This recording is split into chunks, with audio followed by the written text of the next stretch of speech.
വോട്ടെടുപ്പ് നടന്ന് 4 ദിവസം കഴിഞ്ഞിട്ടും അന്തിമ പോളിംഗ് കണക്ക് പുറത്തുവിടാത്തതിൽ തെരഞ്ഞെടുപ്പ് കമ്മീഷന് വലിയ വിമർശനമുണ്ടാവുകയാണ്. നിയോജകമണ്ഡലം അടിസ്ഥാനത്തിലുള്ള പോളിംഗ് ശതമാന കണക്ക് ഉൾപ്പെടെയുള്ള വിവരങ്ങൾ അടിയന്തരമായി തെരഞ്ഞെടുപ്പ് കമ്മീഷൻ പുറത്തുവിടണമെന്നാവശ്യപ്പെട്ടുകൊണ്ട് കേന്ദ്ര തെരഞ്ഞെടുപ്പ് കമ്മീഷണർക്ക് പ്രതിപക്ഷ നേതാവ് വി ഡി സതീശൻ കത്ത് നൽകിയിട്ടുണ്ട്.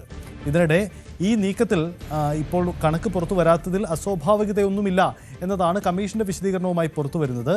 ഈ ഹോം വോട്ടുകളുടെ കണക്കുകളൊക്കെ ശേഖരിക്കുകയാണ്, അത് മാത്രമാണ് പ്രശ്നമെന്ന് പറയുന്നു. എന്തായാലും SIRന് ശേഷമുള്ള ആദ്യ തെരഞ്ഞെടുപ്പാണ്, അതുകൊണ്ട് തന്നെ അത്തരം സാഹചര്യങ്ങളും ആശങ്കയുണ്ടാക്കുന്നതാണ്. ഡാൻ കുര്യൻ ചേരുന്നുണ്ട്. ഡാൻ, പ്രതിപക്ഷ നേതാവിൻ്റെ ആശങ്ക വസ്തുതയുള്ളതാണ്. കാരണം 4 ദിവസമായി എല്ലാവർക്കും ഈ ശതമാനക്കണക്കുകൾ പുറത്തു വന്നതിന് ശേഷം വേണം കൃത്യമായ കണക്കെടുപ്പിലേക്ക് പോകാൻ.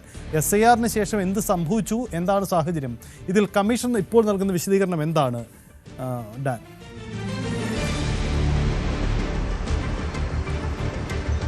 ഏപ്രിൽ 9-ാം തീയതി വൈകുന്നേരം 6 മണിയോടെ തെരഞ്ഞെടുപ്പിൻ്റെ ഔദ്യോഗികമായ നടപടിക്രമങ്ങൾ അവസാനിച്ച ശേഷവും ഔദ്യോഗികമായി സംസ്ഥാനത്തെ പോളിംഗ് ശതമാനം എത്ര എന്നത് സംബന്ധിച്ച കൃത്യമായൊരു വിശദീകരണം ഇതുവരെ പുറത്തു വന്നിട്ടില്ല. അതിന് പ്രധാനമായ കാരണമായി ചൂണ്ടിക്കാണിക്കുന്നത് ഈ പോസ്റ്റൽ വോട്ടുകളും അതോടൊപ്പം തന്നെ ഹോം വോട്ടുകളും അടക്കം കൃത്യമായി വിശകലനം ചെയ്തുകൊണ്ട് അന്തിമമായ റിപ്പോർട്ട് തയ്യാറാക്കുന്നതിനെടുക്കുന്ന കാലതാമസം എന്നാണ് തെരഞ്ഞെടുപ്പ് കമ്മീഷന്റെ വാദം. പക്ഷേ അത് പ്രതിപക്ഷം അംഗീകരിക്കുന്നില്ല. അവിടെ സുതാര്യത ഉറപ്പാക്കാനായി അടിയന്തരമായി മണ്ഡലം അടിസ്ഥാനത്തിലുള്ള കണക്കുകൾ, പോളിംഗിൻ്റെ ശതമാനം അടിയന്തരമായി തന്നെ പുറത്തുവിടാൻ ഔദ്യോഗികമായി അത് വെബ്സൈറ്റിൽ പ്രസിദ്ധീകരിക്കാൻ തെരഞ്ഞെടുപ്പ് കമ്മീഷൻ തയ്യാറാകണമെന്ന് ആവശ്യപ്പെട്ടുകൊണ്ടാണ് കേന്ദ്ര തെരഞ്ഞെടുപ്പ് കമ്മീഷണർക്ക് പ്രതിപക്ഷ നേതാവ് വി ഡി സതീശൻ രേഖാമൂലം പരാതി നൽകിയിരിക്കുന്നത്. അതോടൊപ്പം തെരഞ്ഞെടുപ്പിൻ്റെ നടപടിക്രമങ്ങളുടെ സുതാര്യത ഉറപ്പാക്കാൻ അത് പ്രസിദ്ധീകരിക്കേണ്ടത് അനിവാര്യമാണ് എന്നും ഈ കത്തിൽ പ്രതിപക്ഷ നേതാവ് പരാമർശിക്കുന്നുണ്ട്. ഈ വിഷയത്തിൽ തന്നെ ആശങ്ക അറിയിച്ചുകൊണ്ട്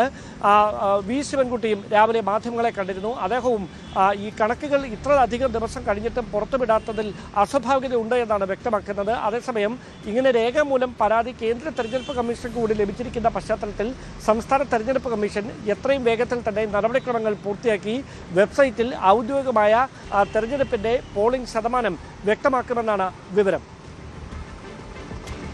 എന്തായാലും എന്തുകൊണ്ട് കണക്കുകൾ പുറത്തു വരുന്നില്ല? പൊതുവിൽ കമ്മീഷൻ കൂടുതൽ വിശദീകരിക്കേണ്ട ഒരു കാര്യം കൂടിയാണ്. കാരണം തെരഞ്ഞെടുപ്പ് ഫലം സംബന്ധിച്ച സൂചനകൾ പോളിംഗ് ശതമാനത്തിൻ്റെ അടിസ്ഥാനത്തിലാണ് കാൽക്കുലേറ്റ് ചെയ്യപ്പെടുന്നത്. ആ കണക്കിലേക്ക് പോകാൻ കഴിയുന്നില്ല എന്നതാണ് വിഷയം.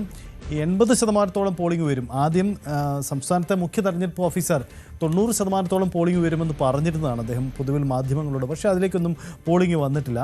എന്തായാലും കഴിഞ്ഞ തവണത്തേക്കാൾ വോട്ടർമാരുടെ എണ്ണം കൂടിയോ കുറഞ്ഞോ ഇക്കാര്യത്തിലൊരു വ്യക്തത വരേണ്ടതുണ്ട്. അതിപ്പോഴും വ്യക്തത വന്നിട്ടില്ല എന്നതാണ് പ്രധാനപ്പെട്ട കാര്യം. കൂടുതൽ വാർത്തകൾക്ക് News 18 Keralam YouTube channel subscribe ചെയ്യുക.